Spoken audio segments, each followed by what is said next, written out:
Actually ನಾನು ಉದಯ್ ಗೌಡ ಅಂದ್ಬಿಟ್ಟು NSU national students union ಇಂಡಿಯಾದು ಡಿಸ್ಟಿಕ್ ವೈಸ್ ಪ್ರೆಸಿಡೆಂಟ್ ಆಗಿದ್ದೀನಿ ಪ್ರೆಸೆಂಟು. ಸರ್ ಪ್ರಶ್ನೆ ಏನಂದರೆ, ನೀವು ಕತ್ತಿ ಫ್ಯಾಮಿಲಿಗೂ ಮತ್ತು ಜಾರಕಿಹೊಳಿ ಫ್ಯಾಮಿಲಿಗೂ ಒಳ್ಳೆ ಸಂಬಂಧ ಇತ್ತು. ಆದರೆ ಈಗ ಯಾವ ಥರ ಆಗಿದೆ ಅಂದರೆ, ನೀವು ಅವ್ರನ್ನ ಮನೆಗೆ ಕಳಿಸ್ತೀನಿ ಅನ್ನೋ ಒಂದು ವೈರತ್ವ ಬಂದ್ಬಿಟ್ಟಿದೆಯಲ್ಲ, ಅದು ಒಂದು ಆರೋಪ ಬಂದಿದೆ. ಇದು ಎಷ್ಟು ಮಟ್ಟಿಗೆ ನಿಜ? ಹೌದಾ? ನೀವು ಇದನ್ನು ಮಾಡ್ತೀರಾ? ಫಸ್ಟ್ ಆಫ್ ಆಲ್ ಯಾವಾಗ ಯಾರ್ಯಾರ ಜೊತೆಗೆ ಕ್ಲೋಸ್ ಇರ್ತಾರೆ ಅನ್ನೋದು ಫಸ್ಟ್ ಗೊತ್ತಾಗ್ಬೇಕು. ಆಮೇಲೆ ಯಾಕೆ ದೂರ ಆದರು ಅಂತ. ಮತ್ತೆ ಹೇಳೋದು ಕರೆಕ್ಟ್ ಸರ್. ಕಾಲಕ್ಕೆ ಆತ್ಮೀಯತೆ ಇತ್ತು.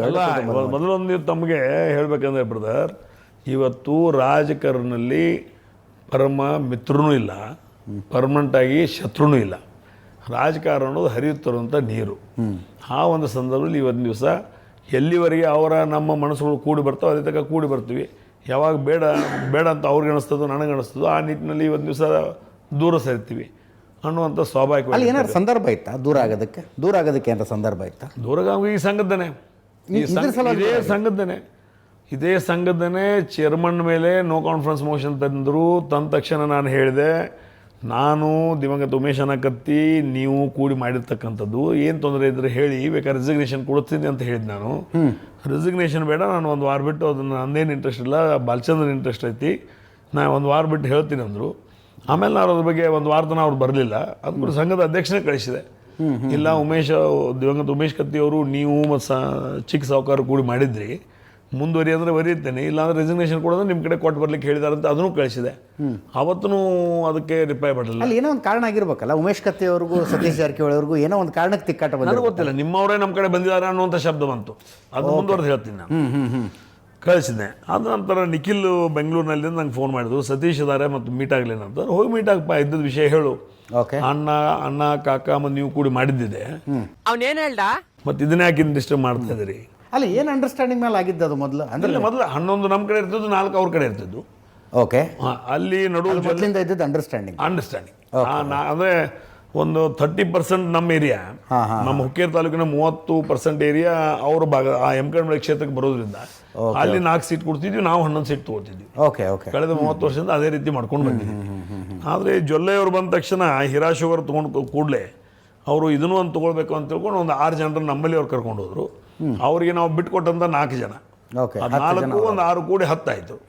10 ಆದ ತಕ್ಷಣ ನಾನು ಬೇಡ ಅಂತ ನಾನು ಇದು ಮಾಡೋದು ಬೇಡ, ಇದು ಸರಿ ಆಗೋದಿಲ್ಲ, ನಾಳೆ ನಿಮ್ಗೆ ತೊಂದರೆ ಆಗ್ಬೋದು ರೀ, ಬೇಡ ಅನ್ನೋ ಮಾತನ್ನು ನಾನು ಹೇಳಿದೆ. ಅದ್ರ ಪ್ರಕಾರ ಚೇರ್ಮನ್ನು ಕಳಿಸಿದೆ, ರಾಜೀನಾಮೆ ಕೊಟ್ಟು ಬರ್ರಿ ಅಂತ. ಅವ್ರಿಗೂ ಉತ್ತರ ಬರಲಿಲ್ಲ. ಆಮೇಲೆ ನಿಖಿಲ್ ಕಡೆಯಿಂದ ಕೇಳಿಸಿದೆ, ನಿಖಿಲ್ಗೆ ಇಲ್ಲ ನಾನು ಸರಿ ಮಾಡ್ತೀನಿ, ಅದ ತೊಂದರೆ ಮಾಡ್ಕೋಬೇಡ್ರಿ ಅಂತ ಹೇಳಿದರು. ಆಮೇಲೆ ಮತ್ತೆ ನಿಖಿಲ್ ಕಳಿಸಿದೆ. ಅವಾಗ ಅವರು ಹೇಳಿದರು, ಇಲ್ಲ ಎಲೆಕ್ಷನ್ ಮಾಡಿ ಬರೋಣ ಅಂತ. ಎಲೆಕ್ಷನ್ ಮಾಡಿ ಬರೋಣ ಅಂತ ಅವರಾಗಿ ಹೇಳಿದ ತಕ್ಷಣ ಒಂದು ನಾನು ಸಿದ್ಧತೆ ಮಾಡಿಕೊಂಡು ಎಲೆಕ್ಷನ್ ಮಾಡಿದೆ. ಇದಾಗಿರ್ತಕ್ಕಂಥದ್ದು. ಮುಂದೊಂದು ದಿನ ನಾವು ನಿಮ್ಮನ್ನೆಲ್ಲ ಜೊತೆಗೆ ನೋಡ್ಬೋದಾ ಅಂತ ಮುಂದೆ ರಾಜಕಾರಣದಲ್ಲಿ? ನೀವು ಒಂದು ಕತ್ತಿ ಫ್ಯಾಮಿಲಿ ಮತ್ತು ಜಾರಕಿಹೊಳಿ ಫ್ಯಾಮಿಲಿ ಒಟ್ಟು ಕೂತ್ಕೊಂಡು ನೀವು ರಾಜಕಾರಣಕ್ಕೆ ಬರ್ತೀರಾ ಅಂತ ಮುಂದೊಂದು ದಿನ?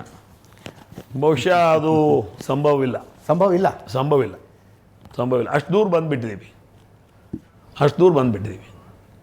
ಇನ್ನು ಜನ ಇದನ್ನು ನಾವೇನೋ ಮಾಡಿದ್ರು ಸಹಿತ ಜನ ನಮ್ಮನ್ನು ಕ್ಷಮ ಮಾಡೋದಿಲ್ಲ. ಅಷ್ಟು ದೂರ ಬಂದುಬಿಟ್ಟಿದ್ದೀವಿ. ಅಲ್ಲ, ನೀವು ರಮೇಶ್ ಜಾರಕಿಹೊಳಿ ಅವ್ರ ಜೊತೆ ಚೆನ್ನಾಗಿಲ್ಲ ಈಗ? ಯಾರು? ನೀವು? ಅಲ್ಲ, ಮೊದಲಿಂದನೂ ರಮೇಶ್, ಈಗ ಜಾರಕಿಹೊಳಿ ಫ್ಯಾಮಿಲಿ ನನಗೆ ಮೊದಲು ಪರಿಚಯ ಇದ್ದವರು ರಮೇಶ್. ಅಲ್ಲ, ಕರ್ಕೊಂಬಂದವರೇ ನೀವಲ್ಲ? ನೀವು ನಿಮ್ಮ ತಂಡದವರು ಎಲ್ಲ? ಇಲ್ಲ, ಮೊದಲು ರಾಜಕಾರಣಕ್ಕೆ ಇವತ್ತು ರಮೇಶ್ ಜಾರಕಿಹೊಳಿ ಅವರು ನಾನು ಭಾಳ ಕ್ಲೋಸ್ ಆಗಿದ್ದಂಥ ಫ್ರೆಂಡ್ಸು. ಬಟ್ ನಮ್ಮ ಅಣ್ಣನ ವಯಸ್ಸಿನವನು ಅವನು. ಅದರ ನಂತರ 96ರಲ್ಲಿ ನಮ್ಮ ಅಣ್ಣ ಉಮೇಶ್ ಕತ್ತಿಯವರು ನಾನು ಕೂಡಿ MLC ಮಾಡಬೇಕು ಅನ್ನೋಂಥ ವಿಚಾರ ಮಾಡಿಕೊಂಡು ಫಸ್ಟು 94ರಲ್ಲಿ ತುಪ್ಪದಂತ ಒಬ್ಬರು ಡೈರೆಕ್ಟರ್ ಇದ್ದರು ನಮ್ಮ DCC ಬ್ಯಾಂಕ್ನಲ್ಲಿ. ಅವ್ರು ತೀರಿ ಹೋದರು.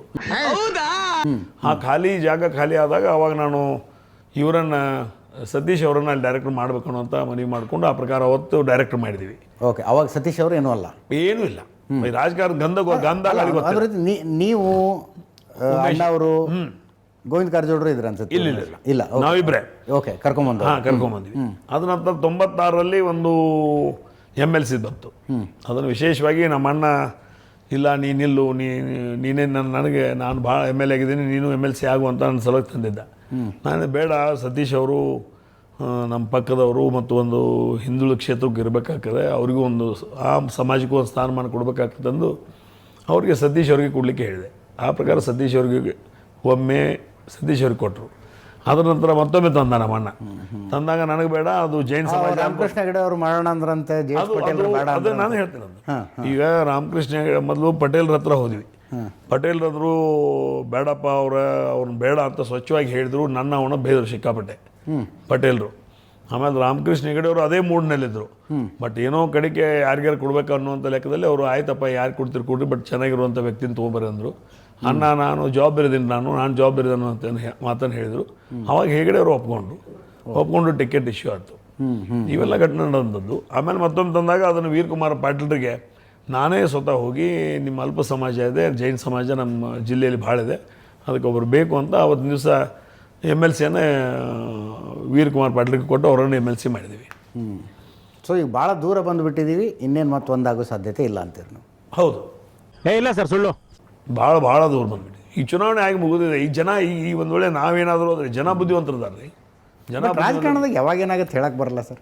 ನಿಮಗೂ AB ಪಾಟೀಲ್ರಿಗೂ ಆಗಿ ಬರ್ತಿರಲಿಲ್ಲ ಒಂದು ಕಾಲದಲ್ಲಿ, ಈಗ ಮತ್ತೆ. ಬಟ್ ಈಗ ನಾನು AB ಪಾಟೀಲ್ ಒಂದಾಗಿರೋದು ನಮ್ಮ ರಾಜಕೀಯವಾಗಿ ಅವರೊಂದು ಪಕ್ಷದಲ್ಲ, ನಾನೊಂದು ಪಕ್ಷದಲ್ಲಿದ್ದೀನಿ. ಹೌದು. ಬಟ್ ತಾಲೂಕಿನಲ್ಲಿ ನಮ್ಮ ಸಂಸ್ಥೆಗಳನ್ನು, ಸಹಕಾರಿ ಕ್ಷೇತ್ರವನ್ನು ಉಳಿಸಿ ಬೆಳೆಸಬೇಕಾದ್ರೆ ಅನಿವಾರ್ಯವಾಗಿ ನಾವು ಇಬ್ಬರು ಒಂದಾಗೋದು ಗೊತ್ತು. ಅನಿವಾರ್ಯವಾಗಿ ಒಂದಾಗಿದ್ದೀವಿ. ಸಹಕಾರಿ ಕ್ಷೇತ್ರವನ್ನು ಎಂದಿಗೂ ಯಾವುದೇ ಪರಿಸ್ಥಿತಿಗೂ ಅಲ್ಲ, ಅಂಥ ಪರಿಸ್ಥಿತಿ ನಾಳೆ ಜಾರಕಿಹೊಳಿ ಅವರ ವಿಷಯದಾಗೂ ಬರ್ಬೋದು ಅಂತ. ಯಾವುದು ರಾಜಕಾರಣದಲ್ಲಿ ಯಾವುದೂ ತಳ್ಳಿ ಹಾಕೋಕ್ಕಾಗೋದಿಲ್ಲ. ಇನ್ಯಾವತ್ತೂ ನಾವು ಒಂದಾಗೋದಿಲ್ಲ ಅನ್ನೋಕ್ಕಾಗೋದಿಲ್ಲ ರಾಜಕಾರಣದಲ್ಲಿ. ಅದಕ್ಕೆ ನಾನು ಅವ್ನು ಮೊದಲು ಹೇಳಿದ್ದು ಅದೇ, ಇದು ಹರಿತಿರುವ ನೀರು. ಅಲ್ಲಿ ಪರ್ಮನೆಂಟ್ ಆಗಿ ಮಿತ್ರನೂ ಇಲ್ಲ, ಪರ್ಮನೆಂಟ್ ಆಗಿ ಶತ್ರುಗಳೂ ಇಲ್ಲ. ಬಂದಂಥ ದಿನಮಾನದಲ್ಲಿ ನೋಡೋಣ. ಈಗಿನ ಮಟ್ಟಕ್ಕೆ ಹೇಳೋದಾದ್ರೆ ಭಾಳ ದೂರ ಬಂದಿದೆ. ರಾಜ್ಯ BJP ಬೆಳವಣಿಗೆ ಬಗ್ಗೆ ಏನಂತೀರಿ ರಮೇಶ್ ಕತ್ತಿ ಅವರೇ? ನೀವು ಯಾವ ಬಣದಲ್ಲಿದ್ದೀರಿ? ನಾವು ಕ್ಯಾಂಪೇನಿಗೆ, ಪ್ರಚಾರಕ್ಕೆ ಯತ್ನಾಳರನ್ನ ಕರ್ಕೊಂಡ್ಬರ್ತೀರಿ, ಯತ್ನಾಳರನ್ನ ವಾಪಸ್ ಪಾರ್ಟಿಗೆ ತಗೋಬೇಕು ಅಂತೀರಿ?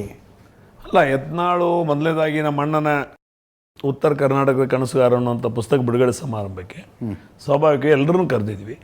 ಅವಾಗ ಯತ್ನಾಳನ್ನು ಸಹಿತ ನಮ್ಮ ಅಣ್ಣನ ಕ್ಲೋಸ್ ಫ್ರೆಂಡು, ಅವ್ರನ್ನ ಆಹ್ವಾನ ಮಾಡಿದ್ದೀವಿ. ಬಟ್ BJP ಪಕ್ಷ ಅಲ್ಲಿ ಬಣ ಅದಕ್ಕೆ ಇದಕ್ಕೆ ಯಾವುದೇ ಸಂಬಂಧನೇ ಇಲ್ಲ.